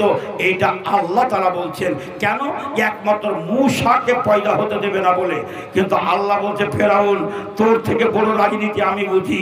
এইবার মূসার মার পেট থেকে মূসা যেমনই জন্ম নিয়েছে, মূসার মা তখন বলছে, আল্লাহ আমার টকটকে ছেলেকে যদি পুলিশেরা দেখতে পায় জবাই করবে। ব্যাস, এর একটা মেয়ে ছিল, তার নাম মারিয়াম। মারিয়াম করছে, বেটা রে এই ভেলাটাকে নিয়ে যা, আর এই ছেলেকে আমার কাপড় পরিয়ে দিলাম, দুই গালে বারবার চুমা দিয়ে ছেলেকে দেখে বলছে পানিতে ভাসিয়ে দিলাম, পুলিশ আসতে গেলেই ধরে নেবে, এই ভাসে চলে যাবে, তুই পিছনে পিছনে যা বেটা, দেখ তো দেখি যেখানে বাঘের ভয় সেখানেই সন্ধ্যা হয়। ওই ছেলেকে যে ফেরাউন যে ঘাটে গোসল করছে আর তার স্ত্রী আসিয়াকে নিয়ে সেইখানে সেই ফেরাউন করলো কি, এই ভেলাটা দেখো তো কি আছে, দেখছে ছেলে, জবাই করো। আসিয়া বলছে, আল্লাহ যাকে বাঁচায় তাকে মারে কে? আসিয়া তখন বলছে, স্বামী একটা ভিক্ষা চাচ্ছি তোমার কাছে। বলছে, কি নিবে? কানের দুল, সোনার মূল, কি নিবে? বলছে, কিছুই নিব না, সোনা দানা কিছুই চাই না, এই ছেলেটাকে তুমি অনুমতি দাও, আমি ছেলেটাকে মার মতো হয়ে সেবা করব। যা পাগলি তুই ছেলেটাকে নিয়ে নে, ছেলেটা খাবে কি? বাস, এইবার ওই মাকেই ফেরে আনা হলো। ছেলে কারো দুধ খেলো না, মার কাছেই আল্লাহ মানুষ করলো কাকে? মার দুধ খাইয়েই মানুষ করলো কাকে? মূসাকে। মূসা এবার বড় হয়েছে। ছোট্ট কথা শুনেন, আর বেশি লম্বা করব না। এই আর আস্তে আস্তে আস্তে আস্তে আস্তে আস্তে আস্তে আস্তে মূসা আলাইহিস সালাম এইবার আল্লাহ পাক যখন তাকে তাওরীত দিলেন, আল্লাহ পাক যখন তখন নবুয়ত দিলেন, তখন মূসা আলাইহিস সালাম যখন নবুয়তের কথা বলতে যাচ্ছেন, তখন বলছে, এই তুমি দাবি করছো আমি নবী, যা ভেবেছিলাম তাই হলো, তুমি কিসের ভিত্তিতে বলছো আমি নবী? মূসা আলাইহিস সালামকে, মূসা আলাইহিস সালাম আল্লাহকে বলেছিল, আল্লাহ যদি এই প্রশ্নটা করে তো কি করব? বলে, দেখ তোর হাতের লাঠি কান ছাড়বি, সাপ হয়ে যাবে, তোর হাত কানটা বগলের তলায় দিবি, দেখবি ডিলাইটের মতো জ্বলবে। দুটা জিনিস যখন দেখালো, তখন ফেরাউন বলল যে এই তো আস্ত বড় জাদুগির, যত জাদুগির সবকে নিয়ে ডেকে নিয়ে যাচ্ছে, সমস্ত জাদুগির এসে মূসাকে দেখে হাসছে, মুচকি মুচকি, এ যাবে কোথায়? মূসাকে বলছে, মূসা তুমি কত বড় জাদুগির, দেখাও তোমার জাদু। মূসা বলছে, বন্ধু আমি পরে দেখাবো, আগে তোমরাও দেখাই জাদু, তোমাদের কি জাদু আছে। ওরা যখন জাদু ফেলে দিল, লক্ষ লক্ষ মানুষ মূসার জাদু দেখে সব ভয়ে ভীত হয়ে গেল। এমনকি মূসা আলাইহিস সালাম ভয়ে কাঁপতে লাগলেন, সাপের মতো হয়ে গোটা মাঠ ভর্তি হয়ে গেল। এবার আল্লাহ বলছে, মূসা এবার তোর পালা এসেছে, তুই দেখা না। মূসা এবার লাঠি কাটা যেমন ছাড়া পাঞ্জার সাপগুলোকে ধরে আর গট গট গট গট করে গিলে যত ফেরাউনের জাদুগির এসেছিল সবাই পড়ে গিয়ে বললে, আমার নামে রব্বে মূসা ওয়া হারুন, আজ থেকে ফেরাউন তোকে ছেড়ে দিলাম, তুই আমাদের আল্লাহ নয়, আজ থেকে আল্লাহ আমাদের হলো, যেটা মূসার আল্লাহ, যেটা হারুনের আল্লাহ। বেটা তোরা এত বড় ঘুষ খেয়েছিস মূসার কাছ থেকে, তোদেরকে এমন শাস্তি দিব, বাপের নাম চব্বি, তোদেরকে শুনি কাস্তে চড়ানো হবে। মূসা আলাইহিস সালাম একে ধরো কোথায় আছে, এর যে ওর পিছনে যাবে তাকে ধরে জবাই করো। মূসা আলাইহিস সালাম পালিয়ে চলে যাচ্ছেন। শোনো, আমি বলেছি আল্লাহ যেটা করবে লেখা আছে, আল্লাহর লেখাকে কেউ পরিবর্তন করতে পারবে না। মূসা আলাইহিস সালাম পালাচ্ছেন, যেতে যেতে সামনে সমুদ্র। মূসা আলাইহিস সালাম ভয়ে হতভম্ব, সাঁতার কাটতে জানে না, কেমন করে পার হবে, নৌকা মাঝি নেই, পিছন দিকে ফেরাউনের সৈন্য চলে আসছে, ধরতে গেলে তো জবাই করবে। আল্লাহ বলছেন, আমি বলছি না, কি বলছেন? ওয়াইজ ফারাকনা বিকুমুল বাহরা, ওয়াইজ ফারাকনা বিকুমুল বাহরা ফানজাইনাকুম ওয়া আগরাকনা আলা ফিরাউনা ওয়া আনতুম তানজুরুন। দেখলেন আল্লাহর কত বড় মহিমা। বলছে মুসা তুমি চলে যাও রাস্তা দিয়ে হেঁটে। পানি দুদিকে দাঁড়িয়ে গেল, মুসা সৈন্য সামন্ত নিয়ে চলে গেল। ফেরাউন যখন ঢুকেছে আল্লাহ বলছে মুসা তুমি দেখো, এবার দুই দিকের পানি একত্রিত করে দিল। মুসা এইবার তার সমস্ত কমকে নিয়ে যেই মাঠটাতে গেল তার নাম হলো তিহির মাঠ, তার নাম হলো তিহির ময়দান। সেখানে যে পানির কোনো ব্যবস্থা নেই। মুসা নবীর সমস্ত কম এসে মুসাকে বলছে হে মুসা তোমার কথার উপরে বিশ্বাস করে দেশ ছেড়ে চলে আসলাম, এমন জায়গাতে এসেছি কচি কচি বাচ্চারা, দুধের ছেলেরা, এরা দুধ খেতে পাই না, এরা কি করবে? তুমি পানির ব্যবস্থা করে দাও, আমরা পানি খেতে পাই না, আর বাঁচবো না, তুমি তাড়াতাড়ি পানির ব্যবস্থা করো। আল্লাহ বলছেন কোরআনের ভিতরে ওয়াইজিস্তাসকা মূসা লিকাওমিহি ফাকুল্লা জিরবি আসাকাল হাজারা ফানফাজারাত মিন হুসনাতা আসারাতা আইনান কাদ আলিমা কুল্লু উনাসিম মাসরাবাহু। আল্লাহ পাক বলছে মূসা তোমার হাতে যে তোমার ছাগল চোরা লাঠি কান আছে, এই পাথরটার উপরে মারো, এই পাথরটার উপরে মারো, এই পাথরটার উপরে মারো।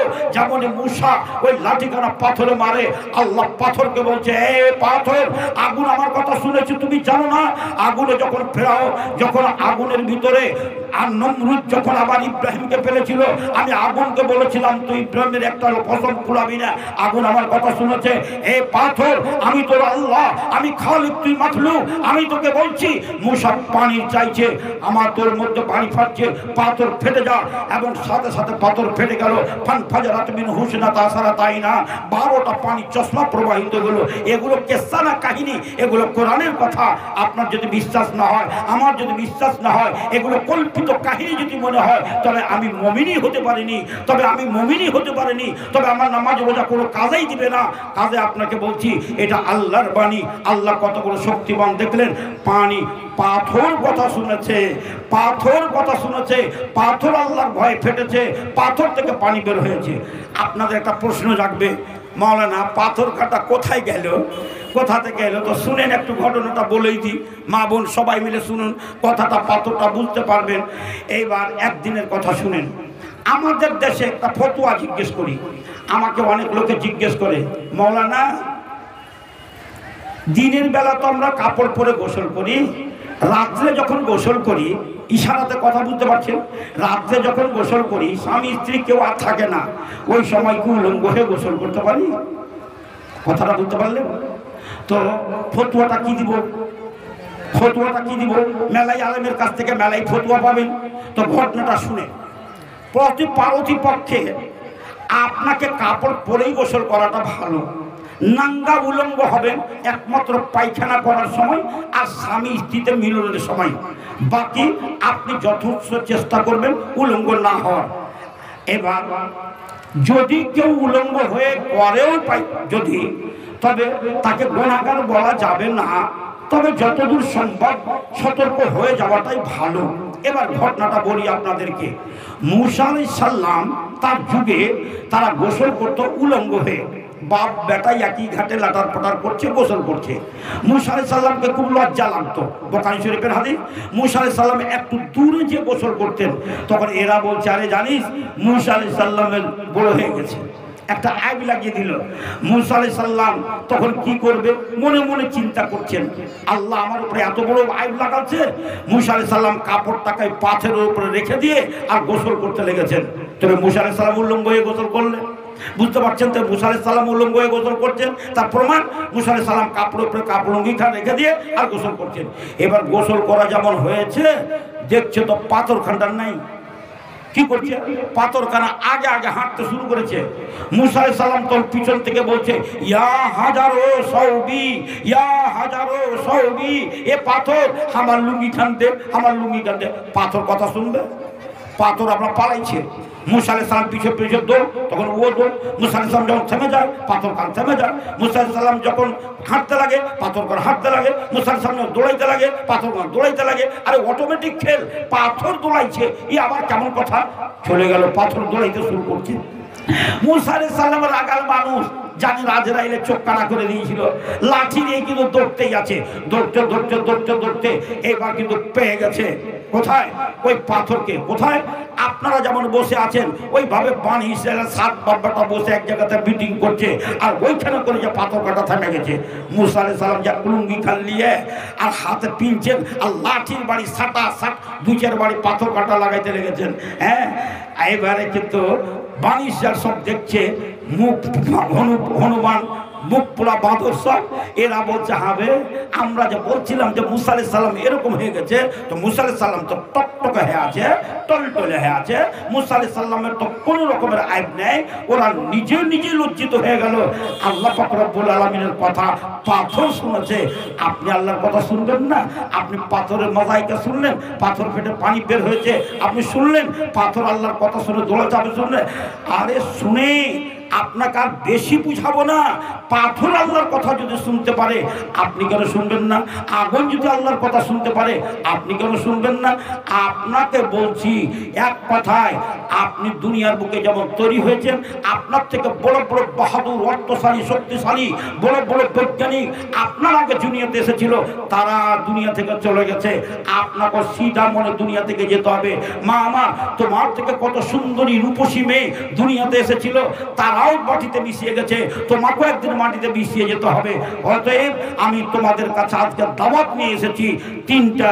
একটা দাওয়াত, প্রথম নম্বর, যেই সমস্ত মায়েরা, বোনেরা, ভাইরা আপনারা কোরআন পড়তে জানেন না, আমার 1 নম্বর দাওয়াত আপনাদেরকে বলছি, শুদ্ধভাবে কোরআন তেলাওয়াত করতে শিখুন। যারা কোরআন পড়তে জানেন না শুদ্ধভাবে কোরআন পড়তে শিখুন। যারা এখনো নামাজ পড়েন কিন্তু শুদ্ধভাবে নামাজ পড়তে জানেন না, তাদেরকে আমার 2য় দাওয়াত, শুদ্ধভাবে আপনারা সালাত আদায় করতে শিখুন। এই 2টা কথা বলে 3 নম্বর কথা পরে বলছি। আবার বলি, বলবেন মৌলানা কোরআনের উপরে এত জোর কেন দিলেন? আমি বলছি শুনুন, কোরআনটা কি আল্লাহর কিতাব। যে কিতাব সম্পর্কে আপনাকে আমি আলোচনা করছিলাম, এই কিতাব আল্লাহর কিতাব, এটা আরবি ভাষায় আছে।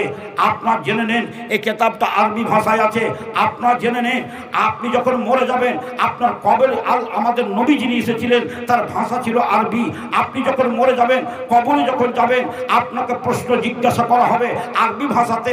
আপনি যদি জান্নাতে যান, আহলুল জান্নাত ইয়াতাকাল্লামুনা বাইনাহুম বিল লুগাতিল আরাবিয়া, তারা আরবি ভাষায় কথা বলবে। অতএব আপনাকে বলছি, আপনি যত তাড়াতাড়ি পারেন মরার আগে, কাফন পড়ার আগে আপনি অবশ্যই কোরআন পড়তে শিখুন। এটা আমার আপনার কাছে আজকে প্রত্যেকটা মা বোন ভাইয়ের কাছে আমার দাবি দিয়ে আমি কথা বলতে এসেছি। মরার আগে যারা কোরআন পড়তে জানেন না কোরআন শিখুন। আমার কোনো মা বোন বলতে পারে, মৌলানা ছোট্ট ছেলে মেয়েগুলো কোরআন পড়ার বয়স হচ্ছে, এই ছেলেগুলো আমরা কেমন করে পড়বো? আমি আপনাদেরকে বলছি একটা কথা মনে রাখবেন, আমার নবী 40 বছর বয়সে কোরআন পড়তে শিখেছেন। আপনারা জানেন আমার নবী 40 বছর বয়সে নবুয়তি পেয়েছিলেন, আর সেই সময় আল্লাহ আমার নবীর কাছে এই কোরআন নাযিল হয়েছিল। প্রথম যেটা আয়াত সেটা হলো ইকরা, তুমি পড়ো। আল্লাহ নবীকে প্রথমে বলা হচ্ছে তুমি পড়ো। অতএব তোমাকে কোরআন পড়তে হবে। তুমি এমবিবিএস ডাক্তার হও, নিষেধ নেই। তুমি ম্যাজিস্ট্রেট হও, নিষেধ নেই। তুমি যা হবে, কিন্তু তোমাকে 7 থেকে 10 বছরের মধ্যে তোমার উচিত ছিল, তোমার অভিভাবকের উচিত ছিল যে তোমাকে শুদ্ধভাবে কোরআন তেলাওয়াত শিক্ষা এবং নামাজের শিক্ষা দাও। তাইনি ভুল করেছে। এখন তোমাকে বলছি, আমার নবী 40 বছর বয়সে কোরআন পেয়ে কোরআন পড়তে শিখেছেন। আমার নবীর চেয়ে খাদিজার বয়স ছিল 15 বছর বেশি। আমার নবীর উপরে যেদিন নবুয়তি হয় সেদিন খাদিজার বয়স ছিল 55 বছর, অথচ খাদিজা 55 বছর বয়সে কোরআন পড়তে শিখেছে। আপনাদেরকে বলছি, আবু সুফিয়ান আল্লাহ নবীর শ্বশুর, উম্মে হাবিবা তার বাপ, আবু সুফিয়ানের বয়স কত ছিল? আব্বাসের বয়স কত ছিল? আমি আপনাকে বলছি, আবু বকর সিদ্দিকের বয়স কত ছিল? উসমান বিন আফফানের বয়স কত ছিল? আপনারা ভাবলে অবাক লাগবে, এত বয়সের মানুষ তারা কোরআন শিখেছে। অতএব আমি বলবো, মা ধার করা কারো কাছ থেকে নিয়ে যেও না। মরার আগে, ভাই আমার, মরার আগে মরতে হবে, কথা বিশ্বাস রাখুন। আমি মোজাম্মেল বলছি এটা নয়, আপনারা সবাই জানেন মরতে হবে। কাজে আমার বিনীত অনুরোধ, মরার আগে যে কৌশলেই হোক, যারা কোরআন পড়তে জানেন না শুদ্ধভাবে কোরআন তেলাওয়াত করতে শিখুন, নাম্বার 1। আর নাম্বার 2, আপনার শুদ্ধভাবে আপনার কোরআন তেলাওয়াত করতে শিখুন। নাম্বার 3, নামাজটা যে ধরবেন আল্লাহর ভয়ে নামাজটা পড়তে শিখুন। আল্লাহর ভয়ে নামাজটা পড়তে শিখুন। আর আল্লাহর ভয়ে যখন নামাজ পড়বেন, দেখুন আল্লাহর ঘর নির্মাণ করতে গেলে আল্লাহ আপনার জন্য জান্নাতে একটা বাড়ি নির্মাণ করে দেবে। এত বড় ঘোষণা আল্লাহর নবীর এত বড় ঘোষণা যে আপনি যদি আল্লাহর ঘর তৈরি করেন তো আল্লাহ আপনার জন্য জান্নাতে একটা বাড়ি তৈরি করে দেবে। কাজে কাজে যারা মসজিদ তৈরি করবেন আপনাদেরকে একটা অনুরোধ করছি, মসজিদে যারা দান দিবেন তাদের অনুরোধ করছি অবশ্যই আপনারা মসজিদে আল্লাহর ইবাদত করবেন, নামাজ পড়বেন। আর একটা কথা, মসজিদের সাথে একটা মহব্বত, একটা পিয়ার রাখবেন। বলছে কেমন করে পিয়ার রাখবো মৌলানা? আপনাকে কি দিয়ে বুঝাবো? আপনি নতুন বিয়ে করেছেন, বউটা যদি আপনার মনের মতো হয়, আপনি বউ ছেড়ে স্কুলে যাবেন টকটকি লাগাই আছে, আপনি বউ ছেড়ে মাঠে যাবেন টকটকি লাগাই আছে। আর বউটা যদি খান্নাসনি হয় তবে আপনার মনে হবে আল্লাহ ই কোন আগুন আর বারুদ আমার ঘরে চলে এসেছে। যে কথা বলছেন সে কথা টন টন টন টন করে জব দিচ্ছে, আপনার প্রত্যেকটা কথাই মনে হচ্ছে আপনাকে চড়িয়ে থাপিয়ে মেরে ফেলবে। আপনি সেই সময় মনে করবেন এটা কি? আর মনের মতো স্ত্রী যদি হয়, আল্লাহ নবী বলছেন আর দুনিয়া কুল্লুহা মাতাউন ওয়া খায়রু মাতাইদ দুনিয়াল মারাতুস সালিহা। যদি ওইরকম নেক বিবি যদি তোমার বাড়িতে থাকে তবে তোমার বাড়ি থেকে মাঠে যাবার ইচ্ছা করবে না, তোমার মনটা তার সাথে লাগা থাকবে। আল্লাহ নবী বলছেন ওয়া রাজুলুন কালবুহু মুআল্লাকুন ফিল মাসাজিদে ইযা খারাজা মিনহু হাত্তা ইয়াউদা ইলাইহি। আপনাকে যদি আল্লাহ জান্নাতি করে, আপনার নসিবে যদি জান্নাত থাকে, আপনি কিয়ামতের দিন ময়দানে মাহশারে এইরকম যেন তিরপাল আছে, তিরপালের নিচে 7 শ্রেণীর লোক জায়গা পাবে। তার মধ্যে 1 শ্রেণীর লোক ওই লোকগুলো যেই লোকগুলো মসজিদ তৈরি করে তার অন্তরটা তার দিলটা মসজিদের সাথে জয়েন্ট হয়ে আছে। জোহরের নামাজ পড়ে বের হচ্ছে, আবার আসর কখন হবে, আসর পড়ে আসছে মাগরিব কখন হবে, মাগরিব পড়ে আসছে এশা কখন হবে, এশা পড়ে আসছে ফজর কখন হবে। এইরকম ডেইলি লড়াই যদি আপনার আল্লাহর ঘরের সাথে থাকে, আল্লাহর নবী আপনাকে সার্টিফিকেট দিচ্ছেন কিয়ামতের দিন একটা চেয়ার আপনার জন্য থাকবে আল্লাহর আরশের নিচে। আপনি সে আল্লাহর আরশের নিচে সেই চেয়ার খাটাতে বসতে পারবেন। আপনাকে কি দিয়ে বোঝাবো আমার সোনামণি মায়েরা? তোমরা বলবে মৌলানা আমরা, আল্লাহ নবী বলছেন লা তামনাউ আমা আল্লাহি মাসাজিদাল্লাহ। মেয়ে ছেলেরা যদি মসজিদ আল্লাহর ইবাদত করতে যেতে চায় তবে তোমরা মাতব্বরি করবে না যে তাদেরকে যেতে দেব না, বাধা দিও না। ওরা যদি যেতে চায় যেতে দিও। তবে মা বোন তোমরা কথা শোনো, তোমাদের বাড়িতেই নামাজ পড়াটা উত্তম। তবে তোমরা যদি মসজিদে যাও বেশি নতুন শাড়ি পরে ফ্যাশন করে তোমরা যেও না, আর আতর লাগিয়ে তোমরা সেন পরে তোমরা মসজিদে যেও না। সাদা মাটা হয়ে তোমরা মসজিদে যেতে পারো। তবে একটা কথা, তোমরা মসজিদে না যে আমার একটা ওয়াজ শুনে নাও, এই ওয়াজটা তোমাদের কাজে লাগবে। যে আজান যখন হবে 5 ওয়াক্তের আজান, শুনে নাও আমার মা বোনেরা, 5 ওয়াক্তের আজান যখন হবে, মাইকে মাইকে জামানিতে আজান, রাজারাম চকে আজান, রানীনগরে আজান, যখন আজান হবে তোমরা আজানের আগে গোসল কমপ্লিট করে নিবে, আজানের আগে ওযু কমপ্লিট করে নিবে। আর যখনই আজান হবে আল্লাহ নবী বলছেন কুলু মিসলা মা ইয়াকুলুল মুয়াজ্জিন, মুয়াজ্জিন যেভাবে বলবে তুমিও জবাব দাও আল্লাহু আকবার আল্লাহু আকবার। তুমিও বাড়ি থেকে বলো আল্লাহু আকবার আল্লাহু আকবার। আমার সোনামণি মা, এই কথাটা যাদের ভালো লাগবে শুনতে আর যারা আমল করতে পারবে তারা জেনে নাও, তুমি তোমার মায়ের পেটে যেদিন ছিলে, তুমি মাত্র 4 মাসের যেদিন তোমার মায়ের পেটে তোমার বয়স হয়েছিল, সেই দিন তোমার নসিবে লিখে দিয়েছে যে তুমি জান্নাতি। তার জন্যই তোমাকে শুনতে ভালো লাগছে আর আমল করতেও ভালো লাগবে। আজকে থেকে তোমার এই কথাটা শুনে আমল করতে মন চাইবে। কথাটা কি? মুয়াজ্জিন যখনই বলবে আল্লাহু আকবার আল্লাহু আকবার, তুমিও সাথে সাথে বলো আল্লাহু আকবার আল্লাহু আকবার। মুয়াজ্জিন যখন বলবে আশহাদু আল্লা ইলাহা ইল্লাল্লাহ, তুমিও বলো আশহাদু আন্না মুহাম্মাদার রাসূলুল্লাহ, তুমি ওইভাবে বলো। মুয়াজ্জিন যখন বলবে হাইয়া আলাস সালাহ হাইয়া আলাল ফালাহ, তখন তুমি বলো লা হাওলা ওয়ালা কুওয়াতা ইল্লা বিল্লাহ। কিন্তু ফজরের আজানে যখন তুমি শুনবে মুয়াজ্জিন বলবে আসসালাতু খায়রুম মিনান নাওম, তখন তুমিও বলো আসসালাতু খায়রুম মিনান নাওম। এইবার মুয়াজ্জিন যখন আজান শেষ করবে তখন তুমি আর দেরি করিও না, সাথে সাথে হাত তুলতে হবে না তোমাকে, বিনা হাত তুলে তোমাকে একটা দোয়া করতে হবে। সে দোয়াটার নাম কি? দোয়ায়ে ইব্রাহিম। তখন দোয়া পড়ো আল্লাহুম্মা সাল্লি আলা মুহাম্মাদিন ওয়া আলা আলি মুহাম্মাদ কামা সাল্লাইতা আলা ইব্রাহিম।